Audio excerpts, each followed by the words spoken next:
핫쌤입니다. 자, 7급 자료해석 문제, NCS 자료해석 문제, 그리고 5급 PC의 자료해석 문제를 서로 비교해서 어떤 특징이 있나 하고 살펴보는 시간 두 번째입니다. 앞 시간에 자료해석 문제 지문 구성의 특징에 대해서 논했었죠. 어쨌든 자료해석 문제 지문의 90% 이상 통계표가 차지합니다. 그래서 통계표를 읽을 줄 알아야 되겠죠. 자, 통계표 작성의 목적을 이해하면 어떻게 통계표를 읽는지 알 수가 있습니다. 자, 통계청이 밝히고 있는 통계표 작성의 목적은 관찰, 비교, 해석입니다. 여기서 비교를 잘해주면 계산하지 않고 빨리 답을 정할 수 있죠. 자, 그 다음에 해석인데, 해석은 나의 생각을 밝히는 것을 말하는데, 어쨌든 통계표를 보고서 무엇인가를 살펴야 합니다. 이렇게 관찰, 비교하고 난 다음에 그 특징을 나만의 생각으로 밝혀야 하는 거죠. 그러면 내 마음대로 해석할 수 있느냐? 그렇지 않죠. 그래서 통계 리터시가 필요한 거죠. 통계 리터시는 통계 지식 가지고 읽고 쓰는 것을 말하죠. 자, 여러분들이 고등학교 때 이와 같은 통계 기초 이론을 공부했습니다. 자, 그렇다고 해서 이 이론 범위를 벗어난 뛰어넘는 깊이 있는 통계 이론을 요구하느냐? 그렇지 않습니다. 고등학교 때까지 익혔던 가장 기초적인 지식만 다시 재활용할 수 있으면 됩니다. 그래서 통계 이론을 바탕으로 하는 문제풀이, 이것이 가장 중요합니다. 자, 통계 자료 해석에서 가장 많이 쓰이는 개념이 평균이죠. 실제 시험 문제에서도 평균 관련 진술 또는 질문이 가장 많이 나옵니다. 자, 이와 같은 평균을 구하는 방식에는 크게 세 가지가 있는데, 잘 알다시피 공식대로 계산하는 게 있는데 이것은 시간이 많이 걸립니다. 그래서 가평균과 편차, 하분, 제도화 이것을 이용하는 경우 쉽고 빠르고 정확하게 판단할 수 있죠. 마지막으로 범위 개념을 활용하는 경우 쉽고 빠르게 접근할 수 있는데 그 한계가 있습니다. 자, 어쨌든 가평균을 잘 활용할 수 있으면 시간 줄이면서 정확도를 높일 수 있죠. 그리고 통계표의 데이터와 평균과의 관계에 대한 이해를 머릿속에 가지고 있으면 정말 해석이 쉬워집니다. 자, 평균값은 대칭이 되는 축에 자리한다. 이와 같은 개념 하나 가지고 빨리 답을 찾는 거죠. 그래서 지식 기반의 개념이 필요한 거죠. 자, 7급 자료에서 7번 문제입니다. 자, 병에 블랭크가 주어져 있지만 기억을 보세요. 국어 평균 점수는 80점이다. 평균 점수를 구하라 그러죠. 이때는 전체 합쳐서 n으로 나누려고 하지 말고 가평균과 편차의 합은 제로다. 이 개념을 활용하는 거죠. 자, 이 문제는 PCM 문제인데 NCS 여기저기서 많이 뺏겨 먹었더군요. 자, 월간 생산량이 가장 많은 사원과 가장 적은 사원이 누구인지 묻고 있습니다. 그림 제목을 읽으면 1인당 월간 생산량이죠. 자, 1인당이라고 하는 이 표현 동그라미 치고 이것을 수식으로 표현하면 자, n분의 전체 합 이렇게 되죠. 그래서 이것이 평균 산출 공식이죠. 그래서 1인당 이 표현은 평균과 같은 뜻이죠. 그러면 이 값을 평균으로 인식하면 되는 겁니다. 자, 원래 계산에 따라서 접근한다면 이 값은 1분의 a의 값이죠. 이 값은 2분의 a 플러스 b입니다. 이렇게 하면 5개의 공식이 나오는데 이 공식을 연립방정식 형태로 놓고서 풀어야 되죠. 그러면 시간이 많이 걸립니다.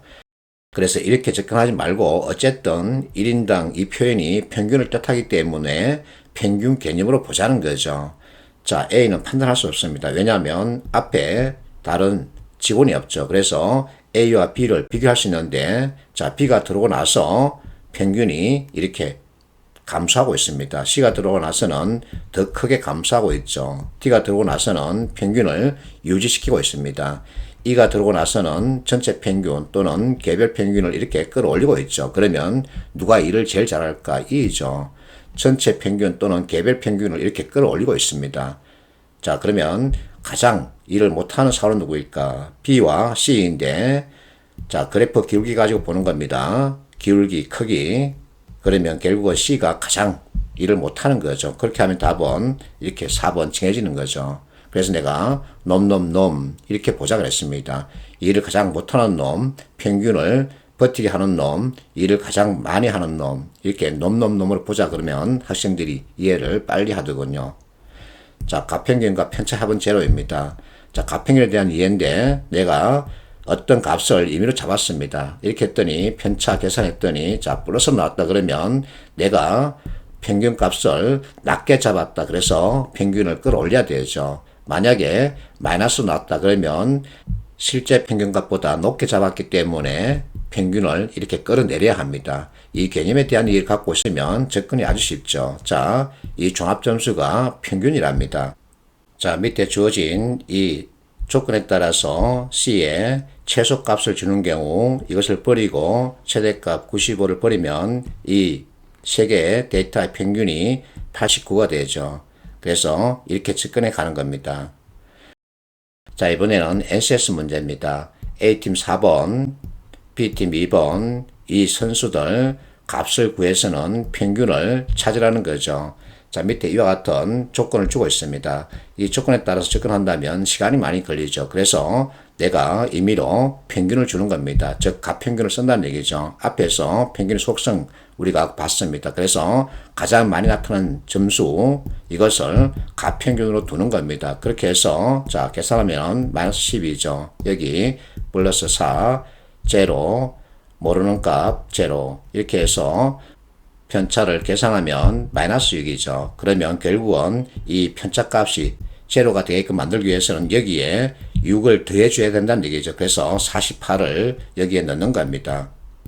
자, 그리고 여기 자, 50대 점수가 가장 많기 때문에 여기 임의로 50을 주 보는 거죠. 그리고 나서 이제 편차를 계산해 보는 거죠. 자, 마이너스 2, 모르는 값, 여기 마이너스 16, 여기 3, 여기 5. 그래서 계산하면 어떻게 되죠? 마이너스 18, 8. 그래서 역시 마이너스 8이기 때문에 편차합이 제로가 되기 위해서는 8을 더해줘야 된다는 얘기죠. 그래서 58이죠. 그러면 자, 두 선수 평균이기 때문에 이거 합산해서 계산할 필요가 있느냐 없느냐 없습니다. 어쨌든 끝자리만 보면 되는 거죠. 자, 두 개 더하면 16이고 나누기 1을 하면 끝자리는 3이죠. 그래서 이렇게 찾아가면 되는 거죠. 여기서 단순한 계산 하나를 잘못했죠. 이 값은 마이너스 16이 아니라 마이너스 14죠. 그러면 이 값은 마이너스 16, 그렇게 해서 계산하면 8이죠. 수정합니다. 자, 이번에는 범위인데, 범위는 여러분들이 중학교 때 공부했죠. 최소값, 최대값 그 차이값을 말하죠. 자, 나를 보세요. 전체 경쟁 점수 B국과 E국을 비교하라 그러죠. 그러면 여러분들은 대개 이것을 합산하려고 그러죠. 이렇게 합산하면 시간이 많이 걸립니다. 그래서 범위 개념을 활용하는 거죠. 자, 최대값 109이고 최소값은 93입니다. 이 차이값은 얼마죠? 16이죠. 자, E국 여기서 최대값은 100이고 최소값은 79죠. 자, 범위 21이죠. 자, 이렇게 찾아놓고 이제 최소값을 서로 비교하는 거죠. 그러면 자, B국이 최소값에서 높은 점수대에 있고 최대값에서도 높은 점수대에 있죠. 그래서 B국이 더 크죠. 그런데 여기서는 반대로 진술했기 때문에 틀렸죠. 이렇게 접근하자는 겁니다. 이게 바로 개념적 접근이죠.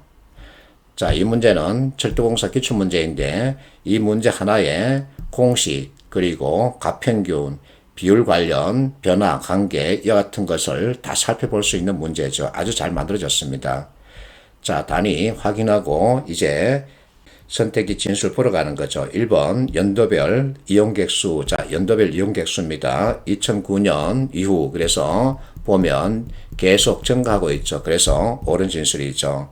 2번 보세요. 자, 2006년, 2015년, 2015년 10년간 KTX 좌석 이용률 결국은 이 값의 평균을 찾으라는 거죠. 자, 앞에서 평균값은 대칭이 되는 축에 자리한다. 결국은 여기다가 85를 넣어보는 겁니다. 그러면 좌측으로 우측으로 대칭이 되는 자리에 자리 잡고 있죠. 그래서 옳습니다. 자, 이번에는 범위값 가지고 보겠습니다. 자, 최대값은 98이고 최소값은 72이죠. 그래서 차이값은 26. 그러면 두 개이기 때문에 2로 나누면 13이죠. 자, 이 13의 값을 여기에 더해주든지 여기서 빼주든지 하면 85죠. 그래서 맞습니다. 범위 개념을 이렇게 활용할 수 있는 거죠. 자, 4번 보세요. 전라서는 2011년 개통 이후 공급 자극수와 이용객수 모두 매년 증가했다. 자, 전라선 찾아갑니다. 전라선 이용률 보면 자, 2011년 처음에는 이용률 값이 100 이상이었다가 그 다음 해는 계속 100 이하로 머물러 있죠. 그러면 이것이 무엇을 뜻하나? 이때는 이용률 공식 가지고 봐야 되죠. 그래서 처음에는 공급 자수보다 이용객 수가 많았다. 그 다음부터는 자, 이용객 수는 증가하고 있죠. 근데 비율값이 100 이하입니다. 이 얘기는 공급 자수를 늘렸다는 얘기죠. 그래서 이용객 수 그리고 좌석 수 모두 증가했다. 맞습니다. 이것이 바로 분모 분자 관계에 따른 판단이죠. 5번 보세요. 자, 2014년 경부선과 경정선 이용객 수가 공급 자수보다 더 많았다. 자, 2014년입니다.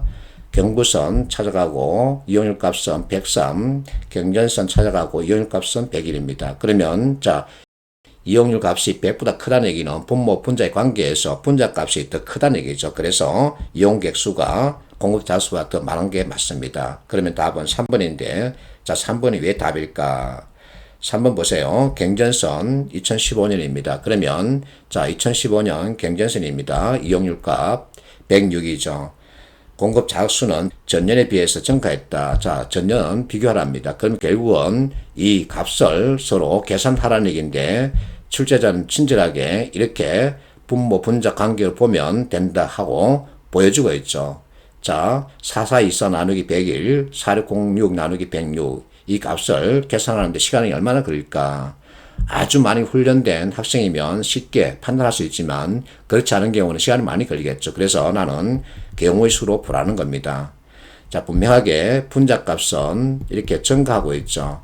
분자값은 이렇게 증가하고 있는 상태에서 이용률 값이 100보다 커야 한다. 그러면 경우의 수는 고정되어 있거나 감소하거나 이렇게 볼 수 있죠. 또 분모 분자 변화 증가분에 대한 이해입니다.